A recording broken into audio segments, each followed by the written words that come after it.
வணக்கம். நான் doctor சஹாய Jose, KMMC மருத்துவக் கல்லூரி மருத்துவமனையில் எலும்பியல் துறையின் பேராசிரியர் மற்றும் துறை தலைவராக செயல்பட்டு கொண்டிருக்கிறேன்.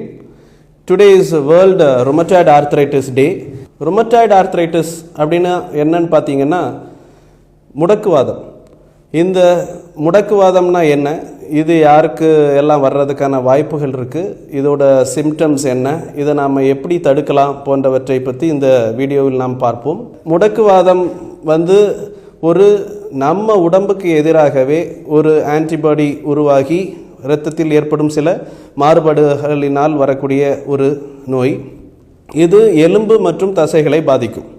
அதாவது ஒரு பேஷண்ட் காலையில் தூங்கி எழும்பின உடனே எனக்கு கையில் சின்ன சின்ன ஜாயின்ஸில் எல்லாம் வலி வருது, அதே மாதிரி கையை மடக்கி நீட்டுறதுல காலையில் தூங்கி எழும்பின உடனே சிரமமாக இருக்குது, ஏர்லி மார்னிங் ஸ்டிஃப்னஸ் அப்படின்னு சொல்லுவோம்.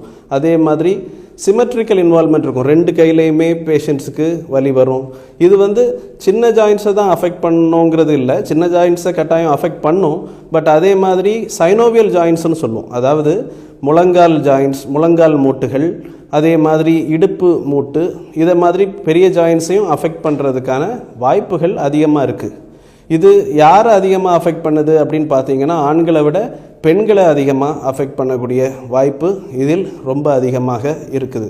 அதே மாதிரி ஜாயிண்ட்டுக்கு ஜாயிண்ட் வலி இருக்குது, மைக்ரேட்டரி பாலிஆர்த்ரால்ஜியான்னு சொல்லுவாங்க. ஒரு நாள் இங்கே வலி இருக்குது, ஒரு நாள் இந்த ஜாயிண்ட்டில் வலி இருக்குது, ஒரு நாள் இந்த ஜாயிண்ட்டில் வலி இருக்குது அப்படின்னு சொல்லுவாங்க, மைக்ரேட்டரி பாலிஆர்த்ரால்ஜியா. ஸோ இதை மாதிரி உள்ள ஃபீச்சர்ஸ் இந்த ருமட்டாய்டு ஆர்த்ரைட்டிஸில் ரொம்ப அதிகமாக இருக்கும். இது எந்த வயதினரை அஃபெக்ட் பண்ணும் அப்படின்னு நீங்கள் கேட்டிங்கன்னா இளம் வயதினரையும் அஃபெக்ட் பண்ணுறதுக்கான வாய்ப்பு அதிகமாக இருக்குது. அதே நேரத்தில் வயதானவர்கள், அதாவது ஒரு 45-50 வயதானவர்களையும் இது தாக்குவதற்கான பாசிபிலிட்டிஸ் அதிகமாக இருக்குது. அதாவது இந்த நோயை நம்ம ஆரம்பத்திலேயே கண்டுக்கிடாமல் விட்டுட்டா என்ன ஆகும்னு பார்த்தீங்கன்னா இந்த கை வளையிறது, முழங்கால் மூட்டி வளையிறது, ஸோ இதை மாதிரி உள்ள சிம்டம்ஸ் வருவதற்கான பெர்மனண்ட் டிஃபார்மிட்டிஸ் வருவதற்கான வாய்ப்புகள் அதிகமாக இருக்குது. ஸோ ஆரம்ப கட்டத்திலேயே இப்போ கேஎம்எம்சி மெடிக்கல் காலேஜ் மாதிரி ஒரு டெர்ஷரி கேர் சென்டருக்கு பேஷண்ட்ஸ் வரும் பொழுது நிச்சயமாக நாம் சில மெடிசின்ஸ் இதுக்குன்னு இருக்குது, டிசீஸ் மாடிஃபையிங் ட்ரக்ஸ், அதை மாதிரிப்பட்ட மெடிசின்ஸ் கொடுத்து நிச்சயமாக இந்த பேஷண்ட்ஸை அடுத்த கட்டத்துக்கு போய் பாதிப்பு ஏற்படாமல் நம்ம நிச்சயமாக அவங்கள பாதுகாக்க முடியும். ஏன்னா இப்போ முழங்கால பாதிச்சிடுச்சு அப்படிங்கிற சமயத்தில் அவங்களுக்கு மூட்டு மாற்று அறுவை சிகிச்சைகள் கூட இதற்கு தேவைப்படும்.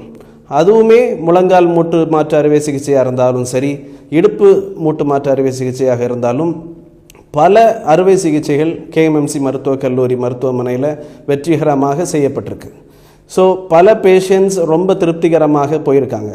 ஸோ பேஷண்ட்ஸ் ஆரம்ப கட்டத்தில் கேஎம்எம்சி மருத்துவக் கல்லூரி வந்தாலும் நம்மளால் அவங்கள மருந்து மாத்திரைகள் கொடுத்து ஆப்ரேஷன் அளவுக்கு செல்லாமல் பாதுகாக்க முடியும்.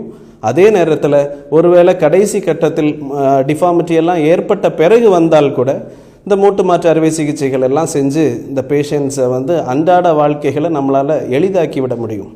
இது போக ஃபிசியோதெரப்பி இருக்குது. ஸோ இதை மாதிரி உள்ள சேவைகள் மூலமாகவும் பேஷண்ட்ஸுக்கு ஜாயிண்ட்டில் மூமெண்ட்களை நம்மளால் கொண்டு வர முடியும். பணம் அதிகமாக செலவாகுமா அப்படின்னு கேட்டிங்கன்னா பணம் அதிகமாக செலவாகாது. ஏன்னா கேஎம்எம்சி மருத்துவக் கல்லூரி மருத்துவமனையை பொறுத்தவரையில் ப்ரிவிலேஜ் கார்டு இருக்குது. அது மட்டுமல்லாமல் முதலமைச்சரின் விரிவான மருத்துவ காப்பீடு திட்டம் இருக்குது. மற்ற எல்லா இன்சூரன்ஸ் கம்பெனிஸோட டைஅப் இருக்கிறனால ஸோ இன்சூரன்ஸ் இருக்கிறவங்களும் சரி இல்லாதவங்களும் ப்ரிவிலேஜ் கார்டை பயன்படுத்தி மிக குறைந்த கட்டணத்தில் உலகத்தரம் வாய்ந்த ட்ரீட்மெண்ட்டை நம்ம கேஎம்எம்சி மருத்துவக் கல்லூரியில் பேஷண்ட்ஸ் பெற்று பயன்பட முடியும்.